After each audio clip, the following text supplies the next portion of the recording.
నా పేరు రామ్మోహన్, ఎస్ఎఫ్ఐ ఆంధ్రప్రదేశ్ రాష్ట్ర అధ్యక్షులు. విద్యా సంవత్సరం ప్రారంభమైంది. కార్పొరేట్ విద్యా సంస్థల దోపిడీ కూడా ప్రారంభమైంది. రాష్ట్ర వ్యాప్తంగా ప్రైవేట్ కార్పొరేట్ విద్యా సంస్థలు విద్యా హక్కు చట్టాన్ని పూర్తిగా ఉల్లంఘిస్తూ ఎక్కడికక్కడ ఫీజులు దోపిడీ, పుస్తకాల రూపంలోనూ, యూనిఫామ్ రూపంలోనూ, స్టేషనరీ రూపంలోనూ దోచుకుంటుంటే అధికారులు, ప్రభుత్వం కనీసం బాధ్యత వహించడం పరిస్థితి లేదు. ఈరోజు ఇంటర్మీడియట్ విద్యాశాఖ కార్యదర్శి గారిని 4 రోజుల కిందట కలిసి ఈ రాష్ట్రంలో అకాడమీలు కానీ ఇన్స్టిట్యూట్ల పేరుతో పర్మిషన్స్ లేకుండా పెద్ద ఎత్తున ఫీజులు దోపిడీ చేస్తున్నారు.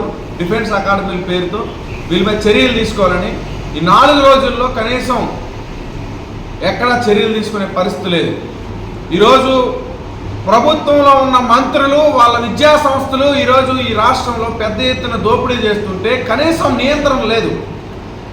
అధికారులు నియంత్రించడం లేదు. పక్కన పెడితే ఎస్ఎఫ్ఐగా మండల నాయకత్వం, జిల్లా నాయకత్వం ఈ కాకినాడ నగరంలో వివిధ మండలాల్లో ప్రైవేట్ కార్పొరేట్ విద్యా సంస్థల్లో పుస్తకాలు అమ్ముతుంటే వెళ్ళి పట్టుకొని ఇది విద్యా హక్కు చట్టానికి విరుద్ధం, ఈ పుస్తకాలను సీజ్ చేయమని చెప్పి సంబంధిత ఎంఈఓ గారు కానీ, డిప్యూటీ ఈఓ గారికి కానీ, డిఈఓ గారికి కానీ, ఆర్ఐఓ కానీ, డివిఈఓ గారికి కానీ కంప్లైంట్లు చేస్తే కనీసం వచ్చి సీజ్ చేసే పరిస్థితి లేదు. మా పరిధిలోకి రావని చెప్పే పరిస్థితి, మాకు మీటింగ్లు ఉన్నాయని చెప్పే పరిస్థితి. ఏం మీ ప్రైవేట్ కార్పొరేట్ మేనేజ్మెంట్లతో మీరు లాలుచి పడుతున్నారా అని చెప్పి మేము ప్రశ్నిస్తా ఉన్నాం. ఈరోజు మంత్రి నారాయణ ఈ రాష్ట్ర ప్రభుత్వంలో కీలకమైన పాత్ర పోషిస్తున్నాడు. ఆయనకి ఈ రాష్ట్రంలో అనేక విద్యా సంస్థలు ఉన్నాయి, కేజీ టు పీజీ వరకు. ఈరోజు ఆ విద్యా సంస్థల్లో యథేచ్ఛగా 2,000 రూపాయలు విలువ చేయని పుస్తకాలు 15,000, 16,000కి అమ్ముతుంటే కనీసం పట్టించుకోని పరిస్థితి. ఈరోజు ప్రభుత్వంలో ఉన్న మీరే ఇలా చేస్తే అధికారులు ఎందుకు మీతో లాలిచ్చి పడరని చెప్పి మేము ప్రశ్నిస్తూ ఉన్నాం. ఈరోజు విద్యాశాఖ మంత్రి నారా లోకేష్ గారు ప్రసంగాల్లో పెద్ద పెద్ద ప్రసంగాలు ఇవ్వడం కాదు, ఫస్ట్ మీ మంత్రిని నియంత్రించండి. ఆయన విద్యా సంస్థల్లో పెద్ద ఎత్తున దోపిడీ జరుగుతుంది. మీరు ఈ మధ్యనే రాజ్యసభకి ఎన్నిక చేశారు భాష్యం రామకృష్ణ గారిని.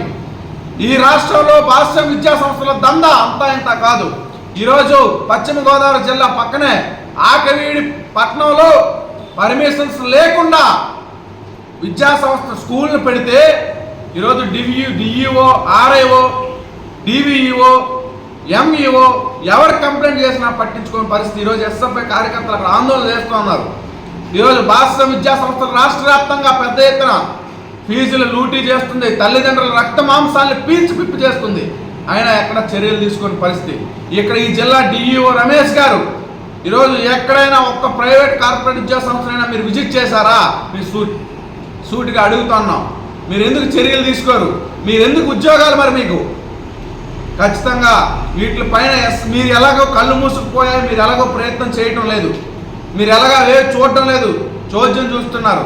ఎస్ఎఫ్ఐగా మేము వెళ్ళి స్కూల్స్ దగ్గర ఆందోళన చేస్తుంటే అప్పుడు కూడా మీరు ఎందుకు పట్టించుకోరు? ప్రజలు ఇవన్నీ గమనిస్తున్నారు. ఖచ్చితంగా విద్యార్థులు, తల్లిదండ్రులని పట్టుకొని మీ ఆఫీసులను ముట్టడిస్తాం. రాష్ట్ర వ్యాప్తంగా ఖచ్చితంగా ఈ ప్రైవేట్ విద్యా సంస్థలపైన చర్యలు తీసుకోవాలా, లేకపోతే ఖచ్చితంగా ఈ ప్రభుత్వానికి బదిలిస్తాం. పక్కనే తమిళనాడులో టీవీకే మొన్నే అధికారంకి వచ్చింది.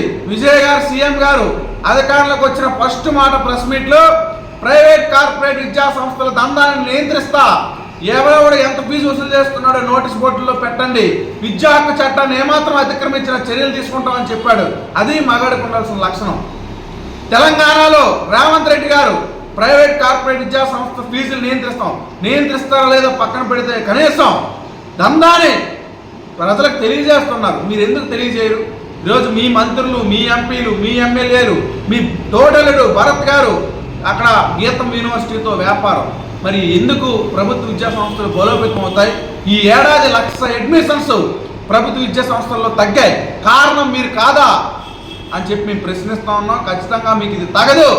ప్రైవేట్ కార్పొరేట్ విద్యా సంస్థల దోపిడీని, విద్యా హక్కు చట్టం ఉల్లంఘనని ప్రభుత్వం చర్యలు తీసుకోవాలా, విద్యాశాఖ మంత్రి దీనికి బాధ్యత వహించాలని చెప్పి మేము ఈ సందర్భంగా డిమాండ్ చేస్తాం.